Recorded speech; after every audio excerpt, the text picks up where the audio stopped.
et bienvenue dans cette nouvelle vidéo. Aujourd'hui, je suis trop contente car on va tester le Tour Vévor. Donc il y a plusieurs modèles de Tour Vévor, mais je vous mettrai le lien dans la description et une petite photo certainement pour que vous ayez bien le Tour Vévor exact, mais il faut savoir qu'ils sont assez similaires. Ça va être un crash test. Moi, ça fait déjà 1 ou 2 mois que je l'ai et que je l'ai utilisé quelques fois. Donc comme ça, je pourrais vous donner mon avis, vous donner les avantages et les inconvénients de ce tour et ben, on va faire une petite démo aussi. Donc à noter que moi je suis totalement débutante, je commence tout juste la poterie et la céramique de manière générale. J'ai pris quelques cours et je voulais un petit peu approfondir et pouvoir tourner depuis chez moi, ce qui est hyper pratique avec ce tour. Je vais vous le montrer un petit peu en vidéo, vous donner ses caractéristiques et vous dire mon avis si ça vaut le coup ou pas de l'acheter. Donc c'est parti! Donc voilà, j'ai surélevé un petit peu le tour pour que vous puissiez mieux l'apercevoir. Donc le mien est de couleur rose, mais il existe aussi en blanc, il me semble, et peut-être en bleu. Donc celui-ci a des pieds fixes, donc malheureusement on ne peut pas le surélever. Parce que la première chose qu'on remarque déjà sur un tour, un tour Vévor comme ça, c'est sa taille. Il est très petit, donc là je l'ai déjà surélevé pour que vous puissiez bien le voir. Mais en tout cas pour travailler avec, il faudra forcément le monter parce qu'il est vraiment bas, hein. Il est très petit et on voit même sur la girelle le bac, c'est des choses plus petites. Donc c'est un tour chinois et je pense que ça s'explique aussi de son prix. Donc le mien, je l'ai payé, je crois 150 € à peu près. En tout cas, chez Vévor, c'est entre 150 et 200 €. Donc comparé à un tour professionnel, c'est vrai que c'est hyper accessible pour se lancer dans la poterie. Donc c'est aussi pour ça et je pense qu'il est fait avec des matériaux quand même moins qualitatifs et qu'il est aussi plus petit. À savoir qu'il pèse 9 kg, donc à transporter c'est hyper pratique si vous êtes mobile ou si vous avez besoin de le déplacer souvent, c'est hyper simple. Celui-ci a une puissance de 450 watts. Ma girelle, moi, mesure 25 cm, mais vous avez le choix entre 25 et 28 si je me trompe, donc c'est un petit peu plus petit que les girelles sur les tours professionnels, mais honnêtement pour débuter c'est largement suffisant.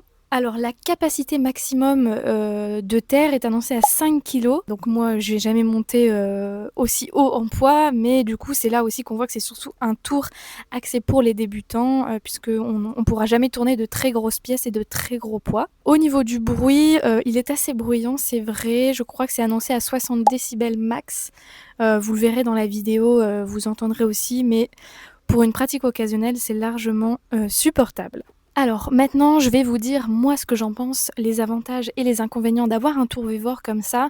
Ce qui me vient en tête directement, c'est le prix bien sûr, puisqu'il est annoncé à 150 € si je me trompe pas. Et pour se lancer ou s'essayer en tout cas la céramique, il y a rien à dire. Ça permet de pas mettre un gros investissement directement et honnêtement pour l'avoir testé, ça fait largement le job. Donc ça c'est l'avantage vraiment premier à mettre dans la liste selon moi. Le deuxième avantage qui peut aussi être un inconvénient selon les personnes, je trouve moi c'est son poids et sa taille, parce que moi qui ai un mode de vie où j'ai besoin d'être mobile tout le temps, pour le transporter c'est hyper pratique, je peux le mettre dans le camion à mes pieds, etc. Donc ça pour moi c'est un gros avantage, il fait que 9 kg, on peut le porter hyper facilement. Mais bon, c'est vrai que ça a ses limites aussi, notamment pour tourner des gros poids, ça serait impossible.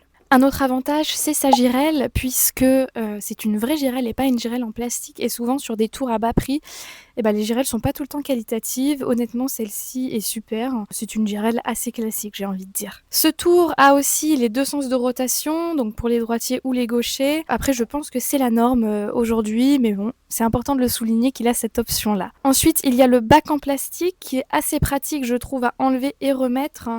Mais malheureusement, l'un de ses inconvénients, c'est qu'il est petit et qu'il bouge. Je vais vous montrer plus en détail après. Ça a son côté pratique et ses inconvénients. Alors maintenant, au niveau des inconvénients, parce qu'il y en a bien évidemment, on peut aussi y ranger sa taille puisqu'il est assez petit. Donc pour pratiquer, on va être obligé de le surélever. Sinon, c'est juste impossible. Il y a de quoi se casser le dos et je pense que c'est juste pas pratique du tout. Donc sa taille, c'est aussi un inconvénient. Ensuite, l'un des deuxièmes inconvénients pour moi, c'est au niveau de la pédale.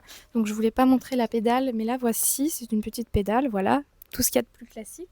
Donc pour moi, l'un des inconvénients, c'est la sensibilité de la pédale, surtout au début, à la première vitesse. En tout cas, moi qui suis débutante, je la trouve un petit peu rapide.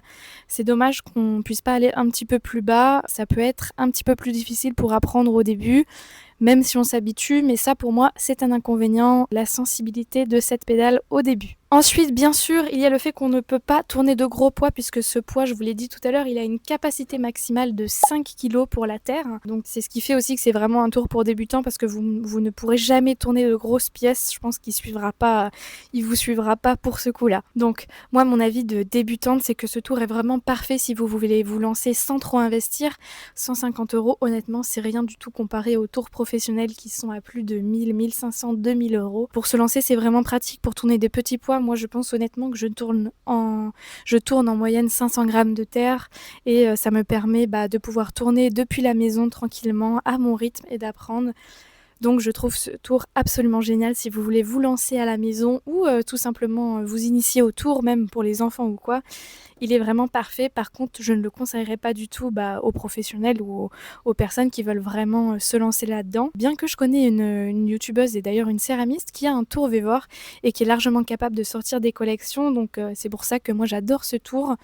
Voilà, maintenant je vous propose qu'on passe au crash test et que je vous montre un petit peu comment il fonctionne. Et c'est parti. Alors ce tour, vous le recevez aussi avec un petit kit d'outils et un tablier que moi je n'utilise pas parce qu'il est très petit.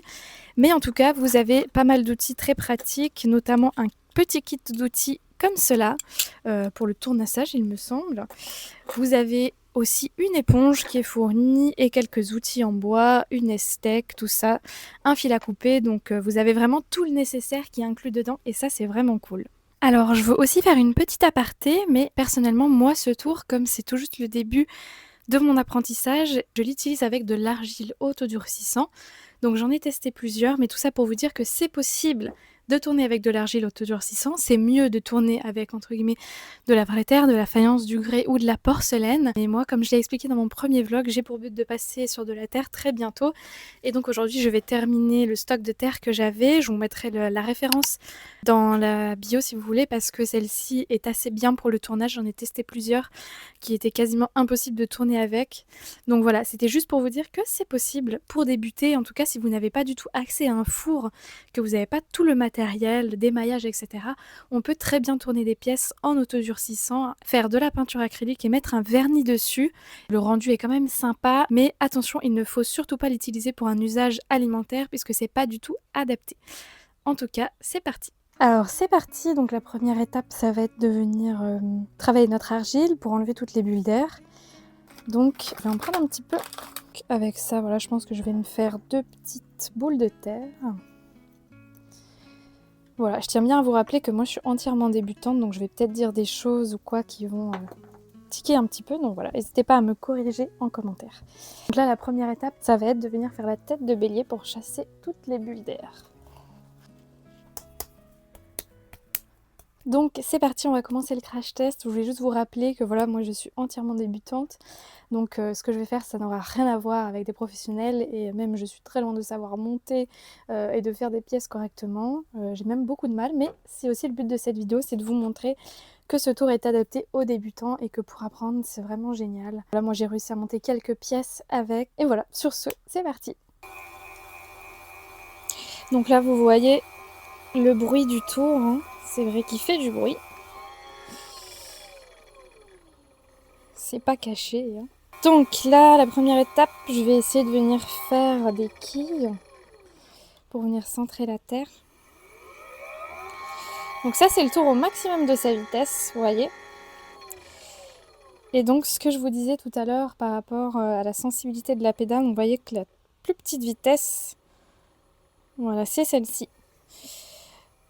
Je ne sais pas si on voit très bien en vidéo, mais c'est vrai que parfois ça peut être un petit peu gênant, surtout pour les débutants, je pense.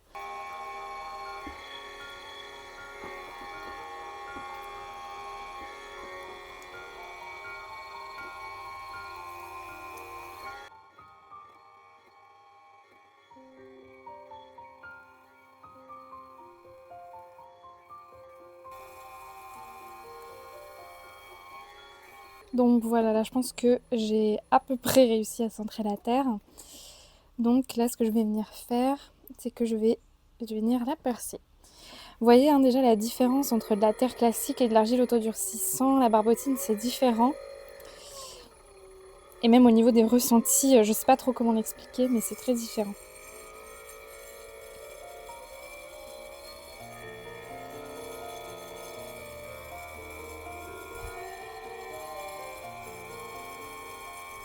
Donc voilà, là j'ai percé ma terre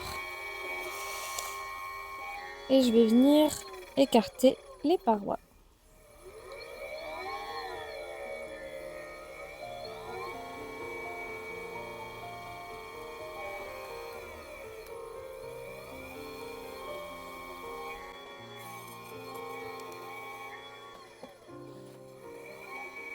Donc là l'étape ça va être d'essayer de monter la terre. Donc honnêtement c'est l'étape que je n'y arrive pas vraiment pour l'instant.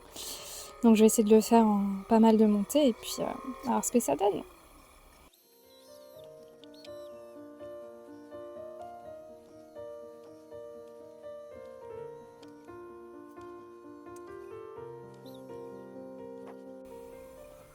Donc voilà, je prends vraiment mon temps. Mais du coup, je pense que je vous mettrai les images en accéléré parce que sinon ça va être extrêmement long.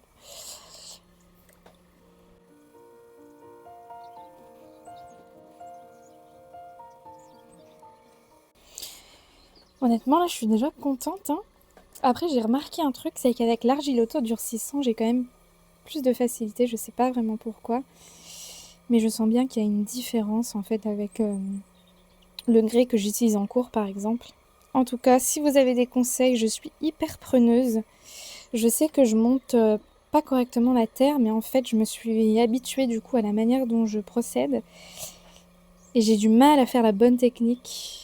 Alors tant que ça marche un peu, voilà, je reste avec ça, mais je sais que c'est pas très bien.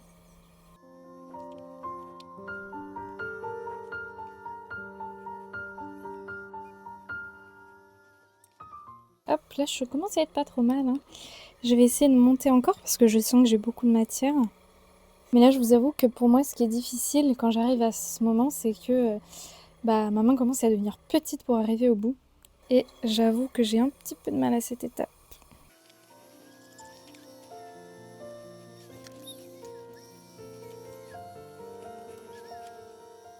Bon, je pense que là pour les montées je suis pas trop mal, j'ai une bonne épaisseur encore.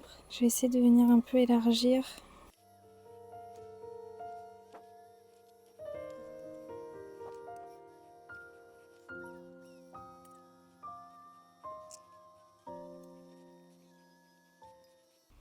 Bon, vous voyez là, au niveau de la pédale, c'est vrai que j'ai un peu du mal avec la petite vitesse, parce que je la trouve un petit peu trop rapide. Donc c'est là où effectivement je trouve que le tour a ses limites.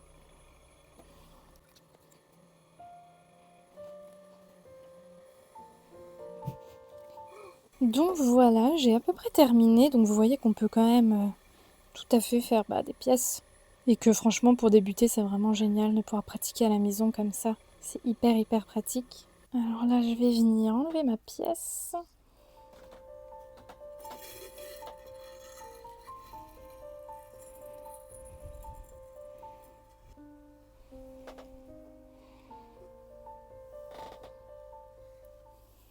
Donc écoutez, voilà pour ce petit test du tour Vévore, j'espère que ça vous aura plu.